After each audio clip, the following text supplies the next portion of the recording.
हम लोगों का देश मुश्किल में फंसता चला जा रहा है और ऐसी मुश्किलें होंगी जो आने वाली पीढ़ी के साथ और परेशानी पैदा करेगी। क्योंकि दुनिया में अगर हम किसी के खिलाफ बोलते हैं, मान लीजिए आज सोचिए अमेरिका में भारतीय कितने लोग रह रहे हैं, 1 करोड़ से ज्यादा भारतीय लोग अमेरिका में रह रहे हैं।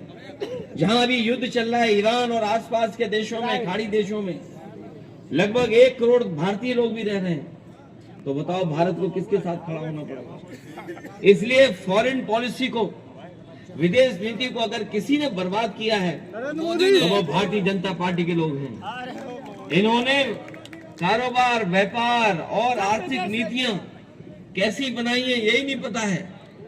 अभी तो जो लड़ाई हम लोग देख रहे हैं, जो देश मजबूत है वो मजबूती से लड़ रहा है और हमारे देश के साथ तो क्या संकट होगा।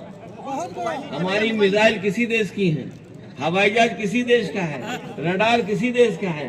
तो बताओ हम लोग करेंगे क्या अगर कभी लड़ाई में फंस गए। जो हमारी विदेश नीति या हमारी जो अर्थव्यवस्था है या जो व्यापार हम लोग बढ़ा रहे हैं, जब अखबार पढ़ते होंगे तो देखते होंगे कि हमने फ्रांस से हवाई जहाज खरीद लिए है, इजराइल से ये खरीद लिया है, अमेरिका से ये खरीद लिया है, रशिया से ये खरीद लिया है। बताओ अगर हम दुनिया के दूसरे देशों से दूसरी चीज खरीदेंगे तो कभी लड़ाई हुई, वॉर हुआ तो बताओ तालमेल कैसे बैठाएंगे हम लोग। और याद